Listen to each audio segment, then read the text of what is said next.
Welcome to the Bible discovery with Joseph وکی۔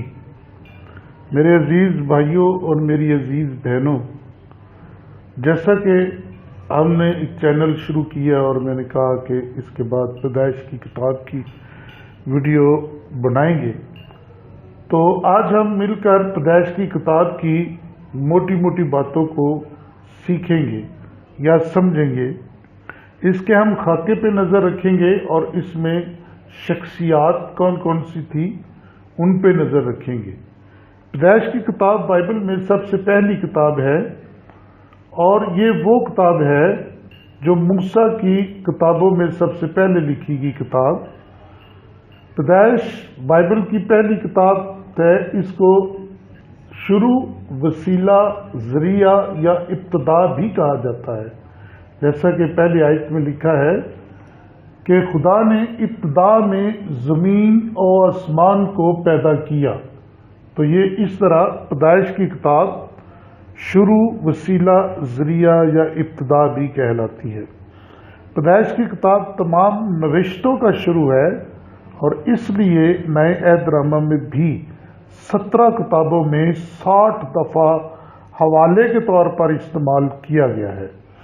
اس کے الہامی صحیفہ اور موسیٰ کے قلم سے لکھی گئی کتاب ہونے کا ثبوت ہمیں یسوع مسیح کی گواہی سے کافی حد تک ملتا ہے۔ پیدائش کی کتاب خدا کے علاوہ ہر ایک چیز کا شروع بتاتی ہے۔ اگر آپ اس کا مطالعہ کریں تو پیدائش کی کتاب کے پہلے باب سے 1 آیت سے 25 آیت تک ہمیں نظر آتا ہے کہ خلق کی گئی کائنات کا شروع۔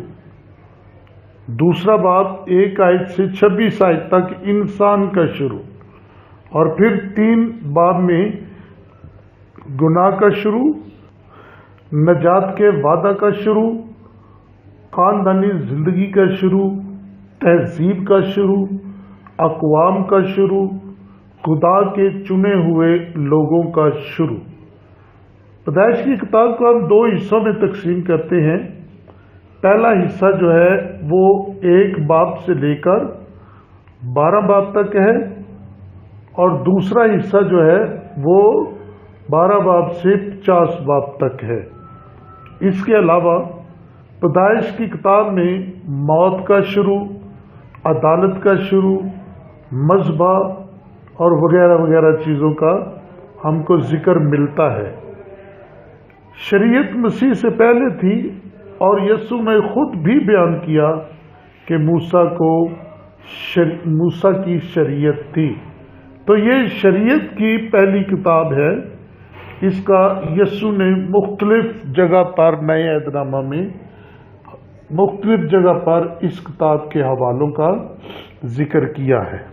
جیسا کہ میں نے آپ لوگوں کو بتایا کہ پیدائش کی کتاب کو ہم 2 حصوں پر تقسیم کرتے ہیں، تو جو پہلا حصہ ہے وہ 4 بڑے واقعات پر مشتمل ہے۔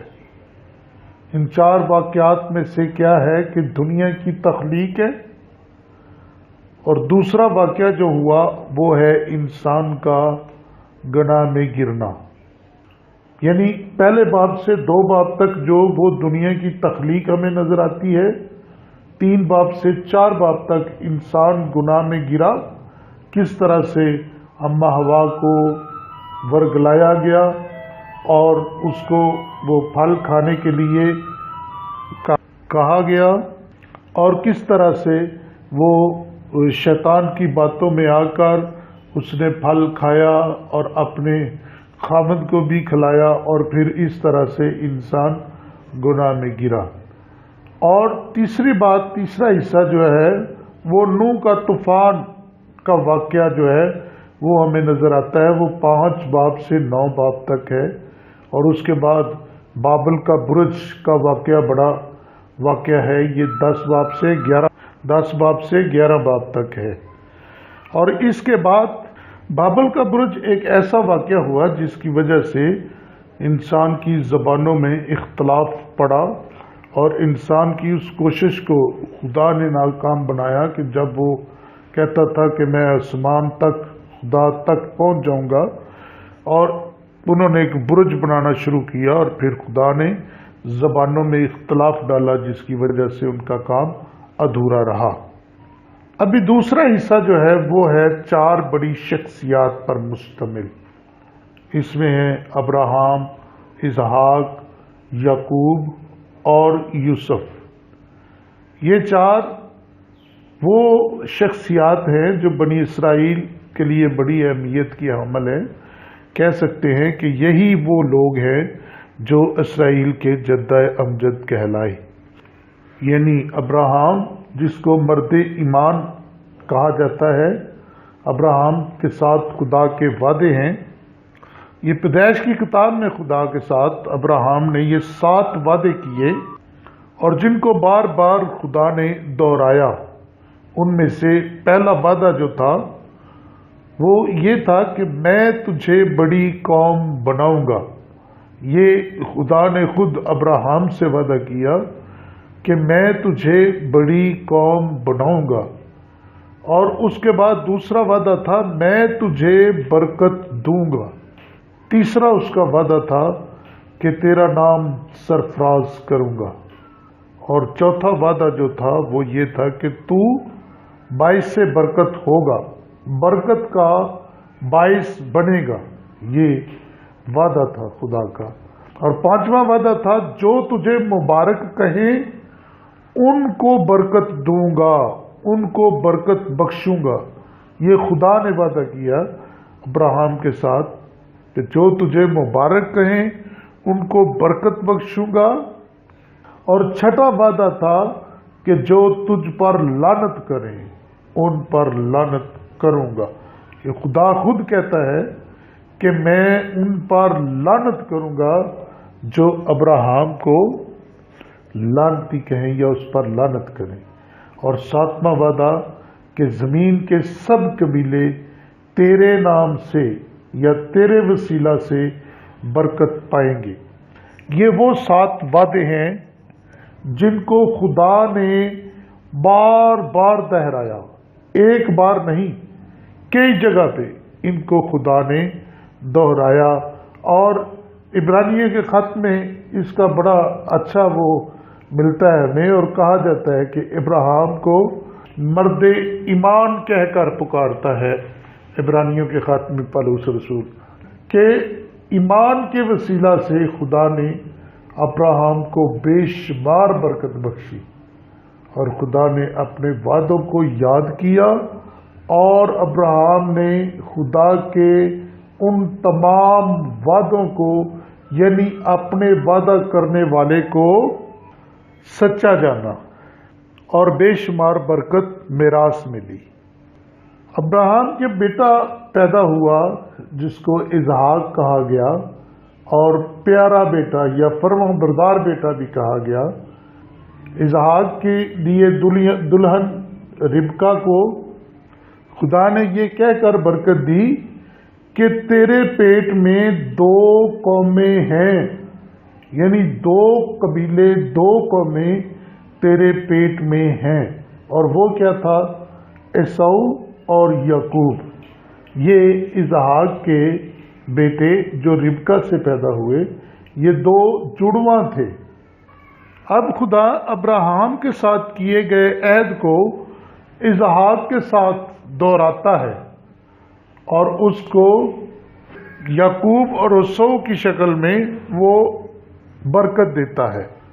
اور وقت گزرتا گیا اور یعقوب اپنے باپ سے دھوکے سے برکت لینے میں کامیاب ہو گیا، اور جب یعقوب برکت لے چکا تو پھر خدا نے ابراہم کے ساتھ کیا گیا وعدہ یعقوب کے ساتھ دہرایا۔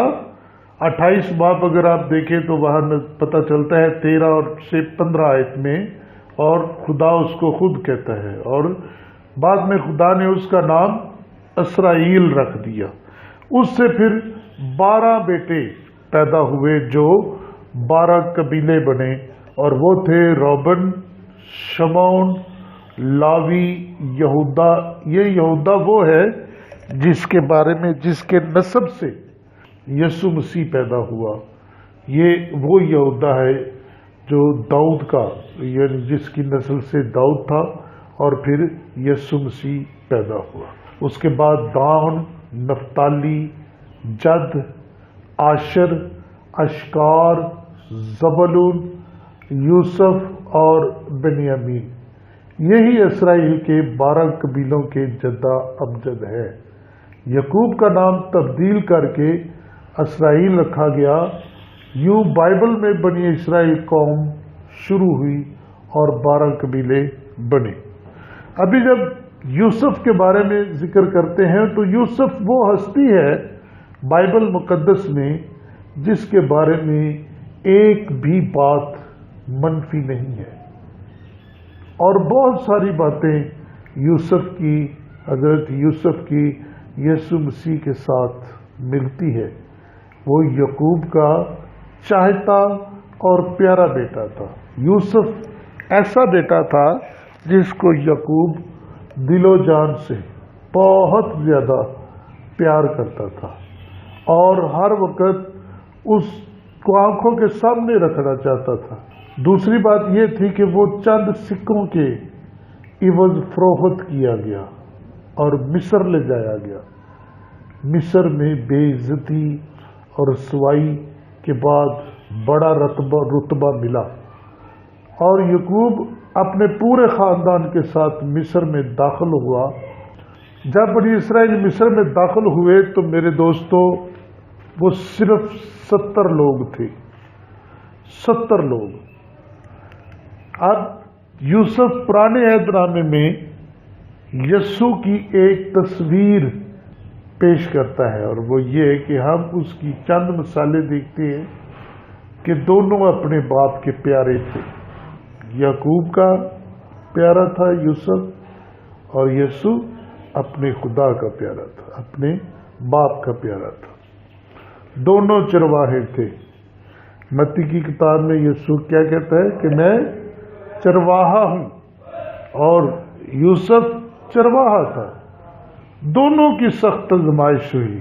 یسوع کو شیطان کیا کہتا ہے کہ اگر تو مجھے سجدہ کرے تو میں پوری دنیا کا اختیار تجھے دے دوں، میں تجھے پوری سلطنتیں دے دوں، بادشاہت دے دوں۔ تو یسوع سے کیا کہتا ہے کہ اے شیطان دور ہو۔ تو اس طرح یوسف بھی مصر کے اندر اس کی بھی آزمائش ہوئی۔ جب یوسف کو چند سکوں کے عوض بیچا گیا تو وہ مصر میں آیا، اور مصر میں اس کو اسماعیلیوں سے پوتیفار نے خریدا جو فرعون کا حاکم تھا، اور اس نے خرید کر اس کو اپنے گھر میں رکھا اور وہ اس کے گھر میں رہا۔ اگر آپ اس واقعہ کو پڑھنا چاہتے ہیں تو اس سارے واقعہ کو پڑھیں تو آپ کو پتہ چلتا ہے کہ کس طرح خداوند نے اس کو سرفرازی بخشی۔ میں پڑھنا چاہوں گا 39 باب اور اس کی 2 آیت سے، اور لکھا ہے کہ اور خداوند یوسف کے ساتھ تھا اور وہ اقبال مند ہوا اور اپنے مصری آقا کے گھر میں رہتا تھا، اور اس کے آقا نے دیکھا کہ خداوند اس کے ساتھ ہے، اور جس کام کو وہ ہاتھ لگاتا ہے خداوند اس میں اسے اقبال مند کرتا ہے۔ تو خداوند اس کے ساتھ تھا، خداوند کا روح اس کا پیچھا کرتا تھا، اور جس کام کو وہ ہاتھ لگاتا تھا خداوند اس میں اس کو برکت بخشتا تھا۔ اب جب اتنا وہ خداوند کے قریب تھا تو ادھر شروع ہوتا ہے آزمائش کا پیریڈ۔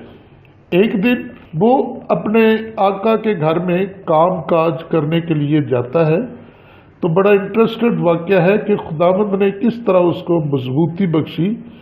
تو اس کے آقا کی بیوی اس کو پکڑتی ہے کسی بری گندی نظر سے، تو وہ اپنا گریبان پیچھے سے چھڑا کر اس کے ہاتھ میں اور وہ بھاگتا ہے۔